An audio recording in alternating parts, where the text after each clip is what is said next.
بسم اللہ الرحمن الرحیم۔ شروع کرتا ہوں اللہ کے نام سے جو بے انتہا مہربان نہایت رحم کرنے والے ہیں۔ میں قسم کھاتا ہوں پیچھے ہٹنے والے، چلنے پھرنے والے، چھپنے والے ستاروں کی، اور رات کی جب چھانے لگے اور صبح کی جب چمکنے لگے۔ یقیناً یہ ایک بزرگ پیغمبر کا کلام ہے جو قوت والا ہے، عرش والے اللہ تعالیٰ کے نزدیک ذی عزت ہے، جس کی آسمانوں میں اطاعت کی جاتی ہے، اور تمہارے رفیق یعنی نبی صلی اللہ علیہ وسلم دیوانے نہیں ہیں۔ انہوں نے اس فرشتے کو آسمان کے کھلے کنارے پر دیکھا بھی ہے، اور یہ پوشیدہ باتوں کے بتلانے پر بخیل بھی نہیں، اور یہ قرآن شیطان مردود کا کلام نہیں۔ پھر تم کہاں جا رہے ہو؟ یہ تو تمام دنیا جہان والوں کے لیے نصیحت نامہ ہے، بالخصوص اس کے لیے جو تم میں سے سیدھی راہ پر چلنا چاہے، اور تم بغیر اللہ تبارک و تعالیٰ کے چاہے کچھ نہیں چاہ سکتے۔ سامعین، اب ان آیتوں کی تفسیر سماعت کیجیے۔ محمد صلی اللہ علیہ وسلم کی فضیلت۔ عمرو بن حریث رضی اللہ عنہ فرماتے ہیں کہ صبح کی نماز میں نے رسول اللہ صلی اللہ علیہ وسلم کو اس سورت کی تلاوت کرتے ہوئے سنا۔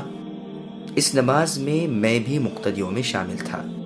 یہ قسمیں ستاروں کی کھائی ہیں جو دن کے وقت پیچھے ہٹ جاتے ہیں یعنی چھپ جاتے ہیں اور رات کو ظاہر ہوتے ہیں۔ علی رضی اللہ عنہ یہی فرماتے ہیں، اور بھی صحابہ رضی اللہ عنہم و تابعین رحمۃ اللہ علیہم وغیرہ سے اس کی یہی تفسیر مروی ہے۔ بعض ائمہ نے فرمایا ہے طلوع کے وقت ستاروں کو خنسا کہا جاتا ہے، اور اپنی اپنی جگہ پر انہیں جوار کہا جاتا ہے۔ بعضوں نے کہا ہے مراد اس سے جنگلی گائے ہے، یہ بھی مروی ہے کہ مراد ہرن ہے۔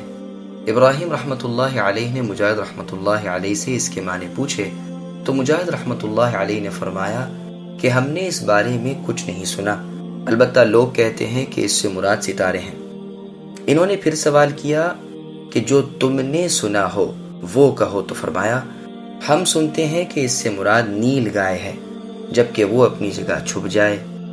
ابراہیم رحمۃ اللہ علیہ نے فرمایا وہ مجھ پر جھوٹ باندھتے ہیں، جیسے علی رضی اللہ عنہ سے روایت کرتے ہیں کہ انہوں نے اسفل کو اعلیٰ کا اور اعلیٰ کو اسفل کا ضامن بتایا۔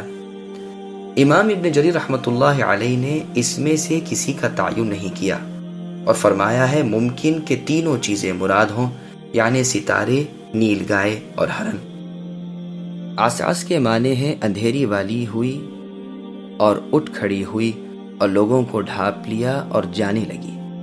صبح کی نماز کے وقت علی رضی اللہ عنہ ایک مرتبہ نکلے اور فرمانے لگے کہ وتر کے پوچھنے والے کہاں ہیں؟ پھر یہ آیت پڑھی۔ امام ابن جریر رحمۃ اللہ علیہ اسی کو پسند فرماتے ہیں کہ معنی یہ ہے کہ رات جب جانے لگے، کیونکہ اس کے مقابلے میں ہے کہ جب صبح چمکنے لگے۔ شاعروں نے عسعس کو ادبرہ کے معنی میں باندھا ہے۔ میرے نزدیک ٹھیک معنی یہ ہے کہ قسم ہے رات کی جب وہ آئے اور اندھیرا پھیلائے، اور قسم ہے دن کی جب وہ آئے اور روشنی پھیلائے، جیسے اور جگہ ہے وَاللَّيْلِ إِذَا يَغْشَى وَالنَّهَارِ إِذَا تَجَلَّى، ایک اور جگہ ہے وَالضُّحَى وَاللَّيْلِ إِذَا سَجَى، ایک اور جگہ ہے فَالِقُ الْإِصْبَاحِ وَجَعَلَ اللَّيْلَ سَكَنًا۔ اور بھی اس قسم کی آیتیں بہت سی ہیں، مطلب سب کا یکساں ہے۔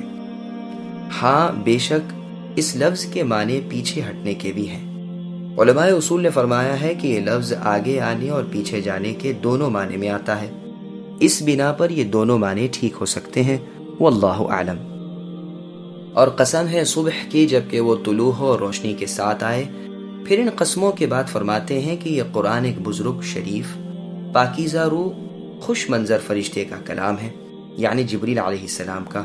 وہ قوت والے ہیں، جیسے کہ اور جگہ ہے علمہ شدید القوى ذو مرۃ فاستوى، یعنی سخت مضبوط اور سخت پکڑ اور فعل والے فرشتے ہیں۔ وہ اللہ عز و جل کے پاس جو عرش والے ہیں، بلند پایا اور ذی مرتبہ ہیں۔ وہ نور کے 70 پردوں میں جا سکتے ہیں اور انہیں عام اجازت ہے، ان کی بات وہاں سنی جاتی ہے۔ برتر فرشتے ان کے فرما بردار ہیں، آسمانوں میں ان کی سرداری ہے کہ اور فرشتے ان کے تابع فرمان ہیں۔ وہ اس پیغام رسانی پر مقرر ہیں کہ اللہ تعالیٰ کا کلام اللہ کے رسول تک پہنچائیں۔ یہ فرشتے اللہ تعالیٰ کے امین ہیں۔ مطلب یہ ہے کہ فرشتوں میں سے جو اس رسالت پر مقرر ہیں وہ بھی صاف پاک ہیں، اور انسانوں میں جو رسول مقرر ہیں وہ بھی پاک اور برتر ہیں۔ اسی لیے اس کے بعد فرمایا تمہارے ساتھی یعنی محمد صلی اللہ علیہ وسلم دیوانے نہیں۔ یہ پیغمبر صلی اللہ علیہ وسلم اس فرشتے کو اس کی اصلی صورت پر بھی دیکھ چکے ہیں کہ جبکہ وہ اپنے 600 پروں سمیت ظاہر ہوئے تھے، یعنی جبریل علیہ السلام۔ یہ واقعہ بطحا کا ہے اور یہ پہلی مرتبہ کا دیکھنا تھا۔ آسمان کے کھلے کناروں پر یہ دیدار جبریل علیہ السلام حاصل ہوا تھا۔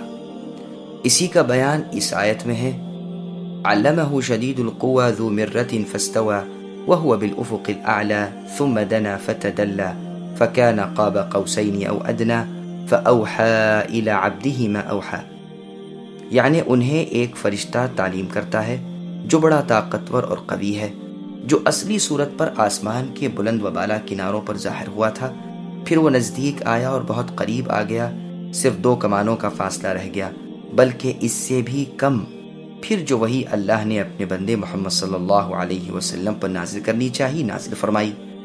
اس آیت کی تفسیر سورۃ النجم میں گزر چکی ہے۔ بظاہر یہ معلوم ہوتا ہے کہ یہ سورت معراج سے پہلے اتری ہے، اس لیے کہ اس میں صرف پہلی مرتبہ کا دیکھنا ذکر ہوا ہے اور دوبارہ کا دیکھنا اس آیت میں مذکور ہے۔ وَلَقَدْ رَآهُ نَزْلَةً أُخْرَى إِلَى آخِرِ الْآيَةِ، یعنی نبی صلی اللہ علیہ وسلم نے جبریل علیہ السلام کو ایک مرتبہ اور بھی سدرۃ المنتہا جو 7ویں آسمان کا آخری کنارہ ہے اس کے پاس دیکھا ہے، جس کے قریب جنت المأوا ہے، جبکہ اس درخت سدرہ کو ایک عجیب و غریب چیز چھپائے ہوئے تھی۔ اس آیت میں دوسری مرتبہ دیکھنے کا ذکر ہے۔ یہ صورت واقع معراج کے بعد نازل ہوئی تھی۔ بِضَنِینٍ کی دوسری قرات بِضَنِینٍ یعنی ضا کے ساتھ بھی مروی ہے، یعنی نبی صلی اللہ علیہ وسلم پر کوئی تہمت نہیں،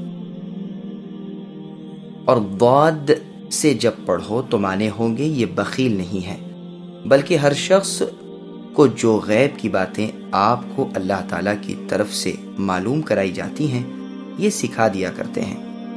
یہ دونوں قراتیں مشہور ہیں اور صحیح ہیں، بس آپ نے نہ تو تبلیغ احکام میں کمی کی نہ تہمت لگی۔ قرآن کی شان، یہ قرآن شیطان مردود کا کلام نہیں، نہ شیطان اسے لے سکے، نہ اس کے مطلب کی یہ چیز، نہ اس کے قابل، جیسے اور جگہ ہے وَمَا تَنَزَّلَتْ بِهِ الشَّيَاطِينُ وَمَا يَنبَغِي لَهُمْ وَمَا يَسْتَطِيعُونَ إِنَّهُمْ عَنِ السَّمْعِ لَمَعْزُولُونَ، نہ اسے لے کر شیطان اترے، نہ انہیں یہ لائق ہے، نہ اس کی اسے طاقت ہے، وہ اس کے سننے سے بھی محروم اور دور ہے۔ پھر فرمایا تم کہاں جا رہے ہو، یعنی قرآن کی حقانیت، اس کی صداقت ظاہر ہو چکنے کے بعد بھی تم کیوں اسے جھٹلا رہے ہو، تمہاری عقلیں کہاں جاتی رہیں۔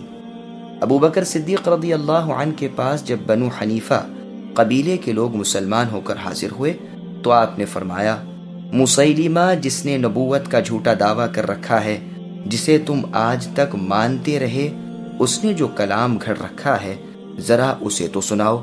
جب انہوں نے سنایا تو دیکھا کہ نہایت رقیق الفاظ ہیں بلکہ بکواس محض ہے، تو آپ نے فرمایا تمہاری عقلیں کہاں جاتی رہیں، ذرا تو سوچو کہ ایک فضول بکواس کو تم کلام اللہ مانتے رہے، ناممکن ہے کہ ایسا بے معنی اور بے نور کلام اللہ کا کلام ہو۔